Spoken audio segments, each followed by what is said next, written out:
The Golden Eagles win a double overtime thriller in Ruston, Louisiana against Louisiana Tech and now prepare for the Blazers of UAB. All that today on Southern Miss Sports Today with Coach Jay Hopson. Well, hi everybody. Welcome to Southern Miss Sports Today with Coach Jay Hopson, presented by Bancorp South. What a wild one on Saturday night for the Golden Eagles down in Ruston, Louisiana. The Golden Eagles rally from 11 points down and win the ball game in double overtime over Louisiana Tech 34-27. And Hop, let's just start with the end of the ball game. You guys had dug yourself a little bit of a hole there, but boy, you had so many things go right down the stretch, and you find a way to win that one. Says a lot about this team. Down, but still believe we're going to find a way to win. I mean, give all the credit to the players. They did a fantastic job of competing. I felt like our coaches kept plugging. You know, it was a team effort.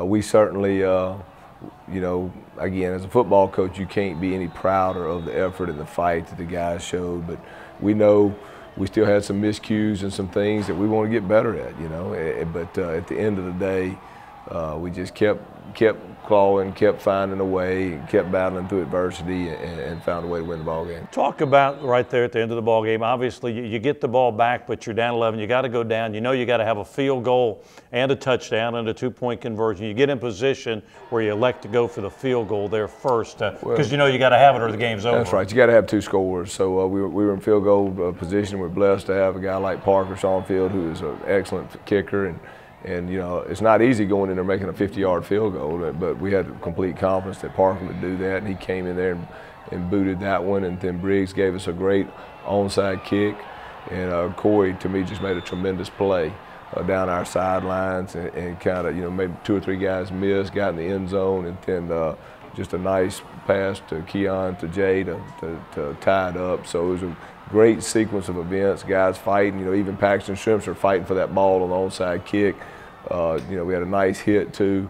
I think it might have been Xavier hit Aid, who had the ball, and Paxton got in there and got it away. And so just an overall team effort, and just guys kept clawing. I know Schoenfield may be the unsung hero of that ball game. Four field goals on a tough night, maybe to kick, a little bit of wind whipping around the stadium. But he's one of the unsung heroes. Yeah, Parker had a great job. You know, he actually was we had our co-special teams player of the week. He actually was one. The other one we gave to DeMario Smith. DeMario is one of our defensive linemen who, if you remember I think it was the fourth quarter, makes an open field tackle on Teddy Beal on the punt to save a touchdown, which to me, he's one of our personal protectors, and just, again, Parker, you know, did a tremendous job, but again, overall team effort. Credit, you mentioned Keon Howard had a good night throwing the football and made the two big plays late, but Corey Robertson, he had 9 catches in the ball game, and those 2 touchdowns, a big one, he fights his way down the sidelines to get in the end zone, then makes a spectacular leaping catch there. Corey had a fantastic game.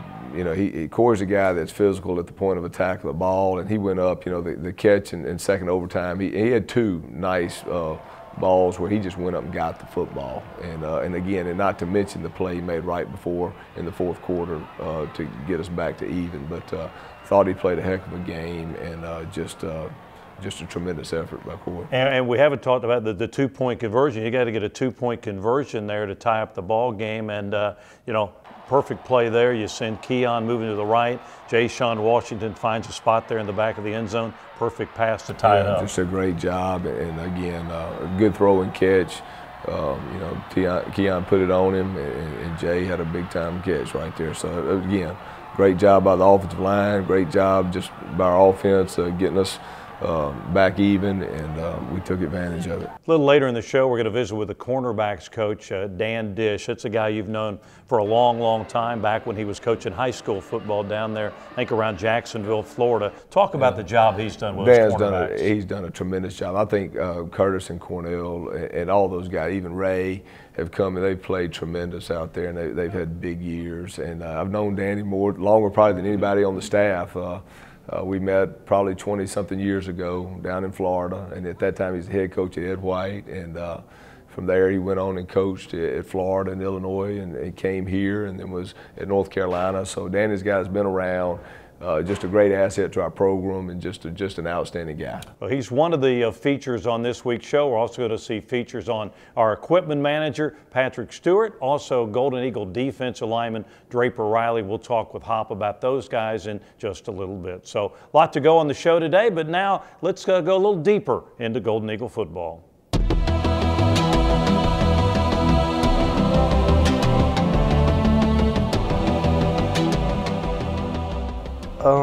Well, it wasn't before they started recruiting me.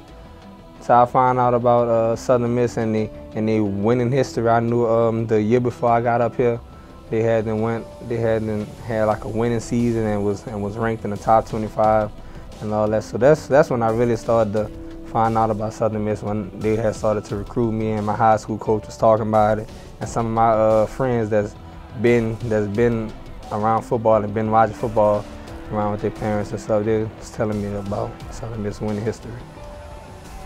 Nah, I'm a basketball player. I always like to play basketball, but growing up in park ball, I always liked to hit people. So like even I was 8, I was always big. So like when it was time to hit somebody, I always was winning like that. But I was always overweight. Like we have a weight limit down there.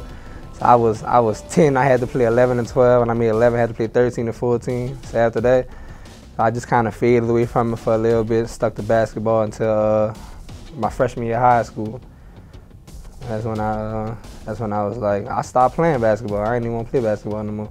I mean, it was just reality. Just when my coach was like, you know, if you was to play basketball, you'll be a point guard. You're only 6'3", but you big, you 230, and just listening to him like, right. And then he just got me away from it. But I'm glad he did though.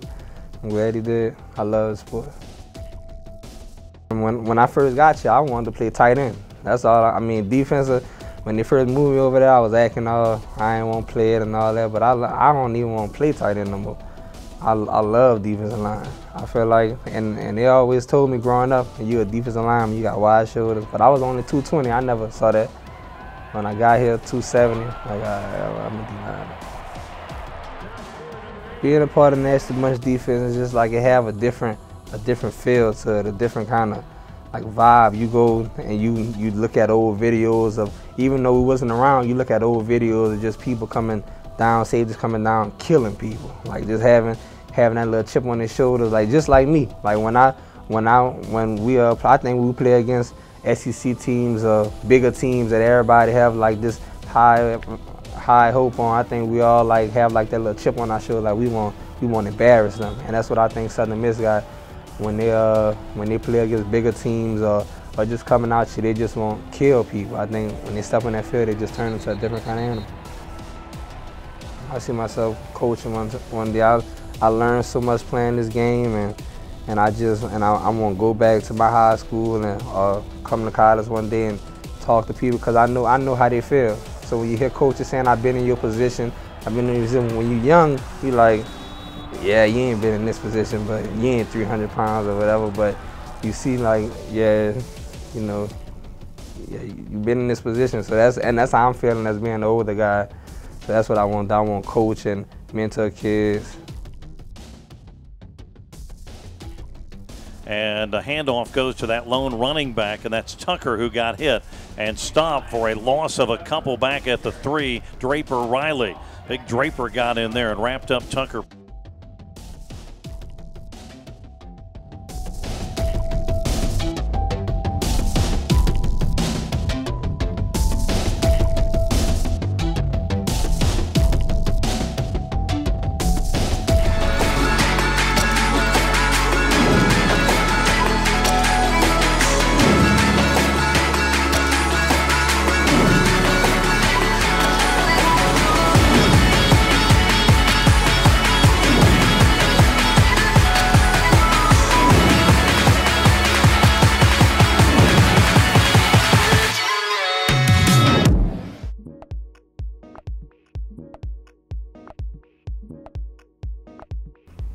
Those are the best years of my life.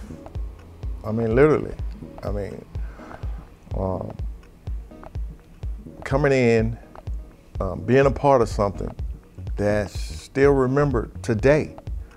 I mean, what we did back from 79 to 82, I mean, how long ago was it? 35 years, 30s, whatever years? And people today, they still remember it. You know, I get the question asked a lot, Reggie, does it bother you sometimes people coming up to you asking me about football, some of the things that happened way back in 81 or 82, and you sit back and you think about it, and you say, no, it really doesn't bother me, because of the simple fact, people remember it. I mean, it's been 35 years, and people still remember it, because it's just like one of the things, the thing you do for the first time. I don't care what it is. Your first girlfriend, you don't. Your first heartbreak, you don't remember that. Your first car, you don't forget certain things that happened for the first time. I just happen to be a part of something that happened here at Southern Miss that had never been done before. You know, with the TV, with the rankings, the bowl games, and those type of things. Getting to the point when you say Southern Miss football, we're not a team that you play on, although we did. It's a team that you play for homecoming. You know you're gonna get a good game, but you know you're gonna win. No. By the time we left, I mean, we were a force in college football. And, you know, those times can't be duplicated. They weren't duplicated, and they hadn't been duplicated. So, you know, Southern Miss is great. Always has been, always will be, to me. And I'm just trying to give back a little bit, as much as I can, to the athletic department, to the university, because, you know, I've been back the past 14 years. I've been back in Hattiesburg. It's the best move I've ever made in my life. Was moving from New York back here to Hattiesburg, where, you know, it's home. Even though I was born and raised in Biloxi, but, you know, Hattiesburg is home, and Southern Miss is the reason for that. You know, so it's meant everything to me. You know, it does. You know, whether you got the good times, we've had the bad times. You know, it all kind of gravitates and brings you back home. Here to Hattiesburg and Southern Miss, and regardless as to how we do, what we do, and I say we, I'm talking about Southern Miss. You know, I'll always be a part of that. You know, I always will be, and I'm grateful for it. I really am.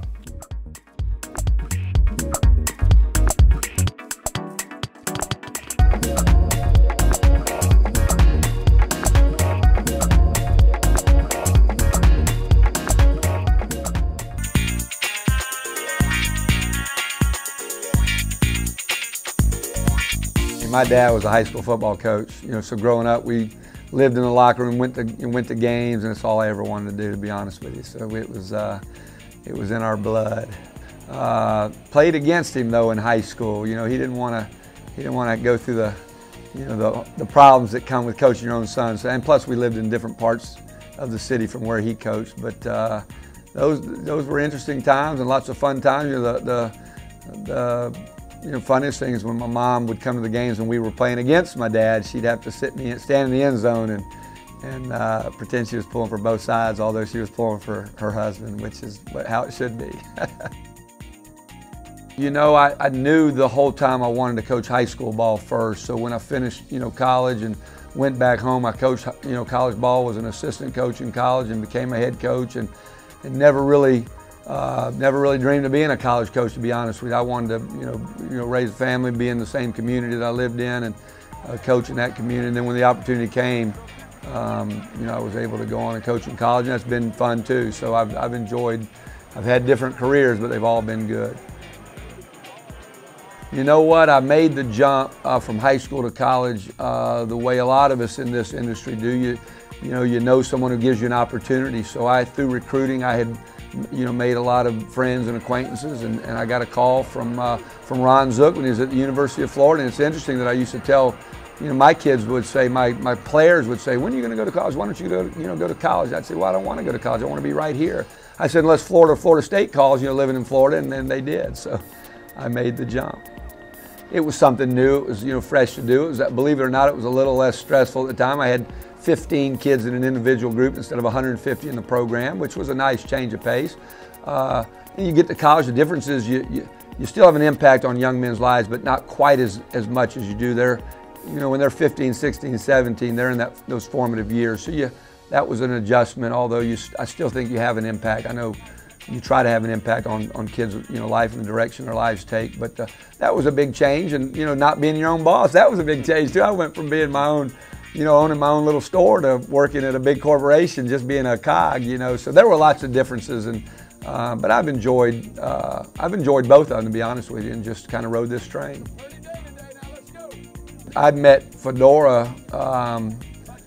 I coached with him at University of Florida, and so got to know him there. And then when we all left Florida, he actually came to Illinois for a week or two when I left and went to Illinois, but he had gone out to Oklahoma State, stayed in touch, and had been friends for years. And when I was a high school coach, speaking of Florida, Jay Hopson was a graduate assistant when I was a high school coach, so we got to know each other those years.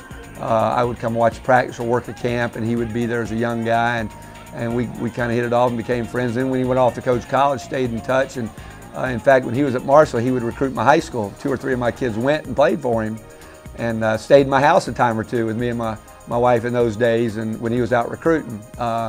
So it's just part of the business, you know. It's a small world.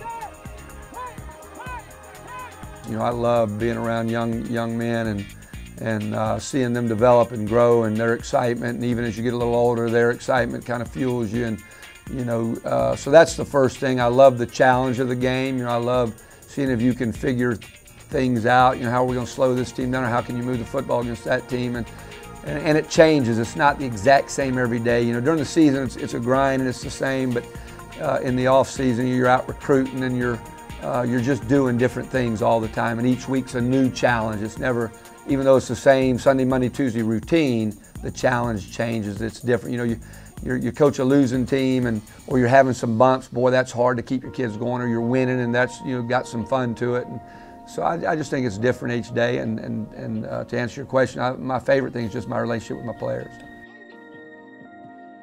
You know, I think one of the things that makes Southern Miss different is the fans are really, really passionate. They love this place, and you really want good things for them. And especially being a defensive coach, it's one of the few places in college coaching where defenses can be king, you know, if you've got a good defense. So that's exciting.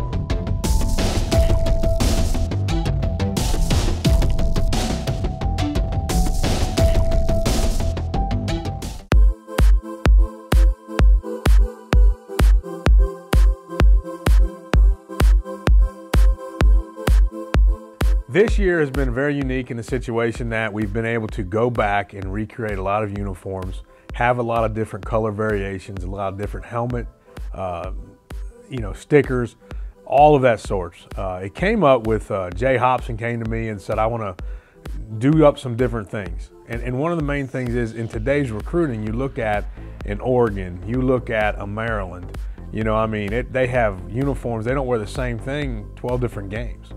And we here at Southern Miss find creative ways to do the same thing. And we've done that by, of course, honoring the 97 team. We've also done, you know, the different helmet decals we've done this year. And really it's been a fun year because it's kind of re-energized the whole program with, you know, seeing all the different versions and taking care of all that. The reaction this year has been just something that's, you know, you can't bottle it up and put it away. You know, when I had the good fortune of, prior to the North Texas game, we met with the team in the locker room, and there was about 30 individuals in there, and they all told me that back when they played, I put them in a bed sheet, and now, you know, now with all the performance fabrics and all that, it's slick, it's nice looking, more form fitting, you know, so it's really been neat to see the difference. And one thing that was so important with that 97 team was that was the first year that I was actually the head equipment manager. So I had a lot of invested in it. And what's been neat is, you know, I remember that year we started off at Florida. We put those jerseys on, we'd put them on for pictures. And then you know, pictures, we don't wear pads in or anything. We come out there, Florida game, we start putting them on, and all the players are like this, they can't move in them. So we had to start slitting underneath the arms, and I'm just going nuts. I'm like, oh my goodness, you know, we're gonna have to redo all these jerseys. You know, and then we go into Illinois the next week, and we had everything under control a little better, and we just rolled from there, and it was such a special season. Well, I think the future for the throwbacks, you know, I'm not sure whether we're going to wear the 97 anymore. I think I envision maybe doing something from the Favre era. Not this year. You know, the homecoming here, we put the USM on with that like, it looks like just a little hand-drawn eagle on there, but that's the way it was, you know, back in the early 80s. And so we put that on there. And that's gotten a lot of support this year. You know, people saying that, you know, I was in school when that helmet was there, you know, and it's just really conjured up a lot of good memories for everybody. We do have something tucked away for the blackout game. I'm not going to reveal yet. And then, you know, we can just change them every week, whether it be something with the striping, Southern Miss, the numbers, like, you know, they wore numbers on the helmets back in the 50s and 60s. So there's just different variations we can do on some things. We are in the process of developing a new relationship. Russell has been very good to us the last 5 years. They've decided to go forward without collegiate athletics. And then we put it out for a bid process. It will be either Nike, Under Armour, or Adidas. And they're in the process of reviewing those things. I'm looking forward to a good relationship going forward. And I think you'll see some unique looks coming our way. But what's going to be good about it is it's going to be head to toe, where, you know, the shoes will be the same as what the clothing is they wear, and the hats, everything on the sideline, everything across the whole department is going to match and be right.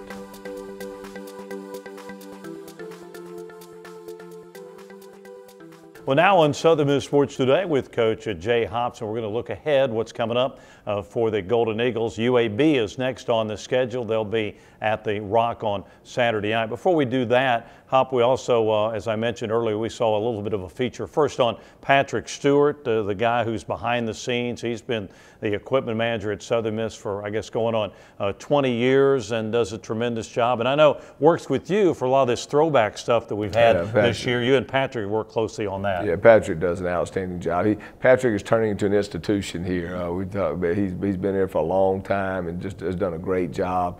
He's a guy that keeps the Golden Eagles dressed, showered, clothed, supplied, and he wears a lot of hats. And Patrick's an extremely hard worker. He's a guy that, again, is diligent in everything he does, and just a true blessing to have him on staff. UAB is up on Saturday night for the Golden Eagles, Bill Clark's ball club. They've restarted the program, but they've added some guys from all over the place, a few guys that have been around, a few that they've brought in from other places, but it looks like a pretty good UAB ball club. Yeah, there's no question about it. Again, we know we've got an outstanding football team coming to town. They've got a lot of, they're an old football team. Have a lot of junior college transfers. They have a lot of Division I transfers. So they have a lot of age on their football team. So they're playing with a lot of 21, 22, 23, maybe even some 24-year-olds. So they're an old football team that, you know, they've been able to be in that system for a year or two without playing the game, just developing. And so, you know, they came out of the blocks hot. You know, they're 4-3. You know, just winning games, and they've had a couple just near misses. So we know there's an excellent football team coming to town Saturday. Yeah, it's a lot like that Louisiana Tech ball club in the fact that they could very well, UAB, have, you know, 5 or 6 victories right now. That's right, and of course they beat Louisiana Tech in the game they played. That's a game just a couple of weeks ago, and they're a football team that, again, you know, is a talented football team, and we know we've got a good team coming into the Rock. How do you expect them to play offensively and defensively in the ball game? Well, again, they're very multiple, not only personnel but formation football team on offense.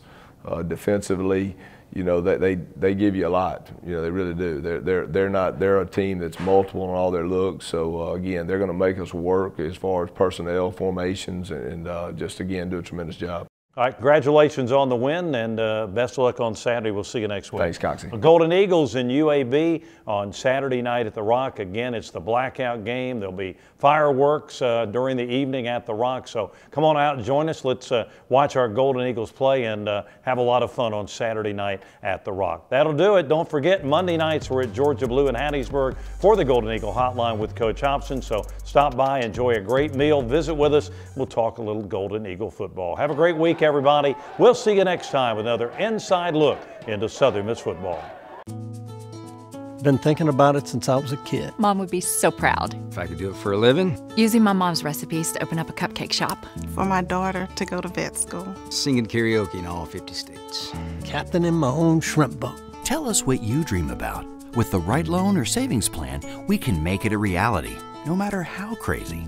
That's right. Thank you. Thank you very much. Keeping you within reach of what matters most. We're Bancorp South, and we're right where you are. You got me falling hard, sweet baby, got me falling hard for you. And still, I felt this way before, you know it's true. And still, you got me more and more. Oh, you got me falling hard.